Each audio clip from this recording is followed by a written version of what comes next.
तो चलिए शुरू करते हैं उसके बिल्कुल शुरुआती दिनों से, एसगार्ड में। तो एकदम बचपन में एसगार्ड के महल में हम देखते हैं नन्हे लोकी को ओडिन और फ्रिगा के साथ। और फ्रिगा तो देखिए पहले ही कह देती हैं ये दोनों भाई बड़े होकर या तो साथ लड़ेंगे या शायद एक दूसरे के खिलाफ। हाँ, फोरशैडोइंग कहते हैं ना जिसे। बिल्कुल। और तभी छोटा लोकी फट से एक सांप का इल्यूजन बनाता है और अपने भाई थॉर को डरा देता है। ओडिन भी कहते हैं ये बच्चा तो बस शुरुआत है, दुनिया याद रखेगी इसका नाम, लोकी। और यहीं से समझिए उसकी पहचान बननी शुरू होती है, धोखेबाज, इल्यूजनिस्ट। थोड़ा बड़ा होता है तो एसगार्ड के बाजार में लोगों को अपने इल्यूजन से परेशान करता फिरता है। अच्छा। थॉर उसे टोकता भी है, कहता है तू कभी हीरो नहीं बनेगा। पर लोकी का जवाब कमाल का है, उसकी शख्सियत बताता है।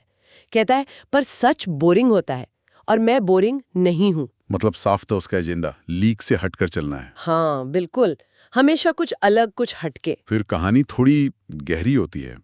जब वो कोई 13-14 साल का होता है तो एसगार्ड के डंजन्स में छिपकर फोरबिडन स्पेल सीखता है, वो वाले जादू जो शायद ओडिन ने मना किए होंगे। हाँ, शायद ज्यादा खतरनाक थे या अनप्रेडिक्टेबल। वही।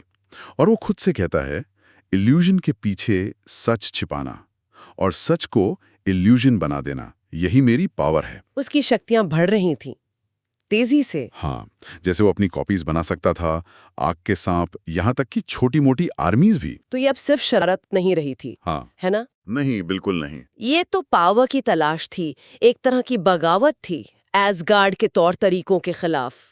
अपनी अलग पहचान बनाने की जिद, शायद थॉर के साये से निकलने की कोशिश। और फिर वो रात आई जिसने सब बदल दिया। एक तूफानी रात थी, वो किसी क्वेस्ट पर थे और थॉर उसका मजाक उड़ाता है। कहता है बस खिलौना जादू दिखाता रहता है तू। ओह, टिपिकल थॉर। हाँ, लोकी एकदम गुस्से और आंसुओं में चिल्लाता है, तू देख मैं क्या कर सकता हूँ। और वो एक आग का सांप बनाता है, पर इस बार वो असली हो जाता है। अच्छा। और थॉर को जकड़ लेता है।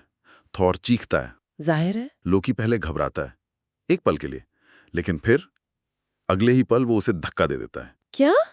धक्का दे देता है? हाँ, और थॉर चट्टान से नीचे गिर जाता है।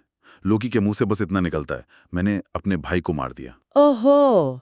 और ठीक उसी वक्त वहां टीवी आ जाती है, टाइम वेरिएंस अथॉरिटी। अंदर कितना द्वंद्व चल रहा था। सही बात है। और टीवीए का आना ये तो कंफर्म करता है कि ये एक टाइमलाइन इवेंट था जिसे होना ही नहीं था, जिसे रोकना था। लेकिन लोकी वो इतनी आसानी से हार मानने वाला कहाँ था। पहली बार जब टीवीए के हंटर्स आते हैं वो अपने इल्यूजन से उन्हें चकमा देता और भाग जाता है। हाँ, वो तो उसकी खासियत है। और कहता भी है मैं तो लोकी हूँ, तुम्हारी ऑलवेज और नेवर दोनों तोड़ने के लिए बना हूँ। हाँ। फिर वो भटकता फिरता है अलग अलग रेम्स में, जॉटनहाइम, एल्फाइम, मिडगार्ड। कहीं दोस्त बनाता है, कहीं धोखा देता है। हाँ, एक किस्सा है कि एक गांव को बचाता है पर लोग उसे मॉन्स्टर कहकर भगा देते हैं। अरे। जाइन शुजेकिंस कहते हैं, पर वो उसे भी नहीं अपनाता।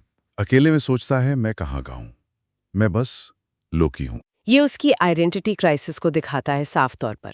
ना एसगार्ड उसे अपना रहा, ना जोतुनहाइम। वो अपनी जगह ढूंढ रहा है, लेकिन हर जगह से या तो रिजेक्ट हो रहा है या वो खुद ही रिजेक्ट कर रहा है। उसका वो एंटी हीरो वाला सफर यहाँ एकदम साफ दिखता है। आखिरकार टीवीए उसे फिर ढूंढ लेती है। इस बार लगता है लोकी थक चुका है, भागने की कोशिश करता है पर अपने ही बनाए एक इल्यूजन में फंस जाता है। अच्छा, अपने ही जाल में। हाँ, और हंटर कहता है गॉटचा वेरिएंट। लोकी आखिरी बार चीखता है, नहीं, मैं किंग हूं, मैं लोकी हूं।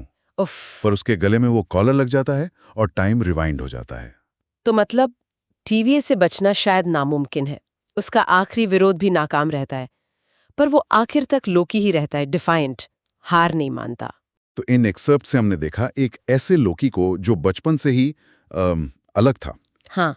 जिसके इल्यूजन सिर्फ शरारत नहीं थे बल्कि पावर और पहचान की तलाश थे। हाँ। थॉर के साथ हुई वो घटना, टीवीए से बचने की कोशिश, अपनी जगह ढूंढने का उसका वो अकेला सफर, ये सब उसके किरदार की गहराई दिखाते हैं। बिल्कुल। ये कहानी बताती है कि कैसे रिजेक्शन, रिकग्निशन की चाहत और किस्मत के खिलाफ जाने की जिद कैसे एक किरदार को शेप करती है। और अंत में जब वो वॉइड में पहुंचता है और क्लासिक लोकी उसे मिलता है। हाँ। और कहता है वेलकम किड, अब तुम समझोगे कि हर लोकी का असली मुकद्दर क्या है। ये एक नए चैप्टर की शुरुआत लगती है। ये बात सोचने पर मजबूर करती है क्या क्लासिक लोकी का मतलब था कि हर लोकी का अंजाम बर्बादी या धोखा ही है, खास तौर पर जब उन्हें बार बार नकारा जाए? या फिर क्या उनके इसी बागीपन में, इसी लोकीनेस में कोई और रास्ता भी छुपा है? ये सवाल तो बनता है, इस पर जरूर सोचा जा सकता है।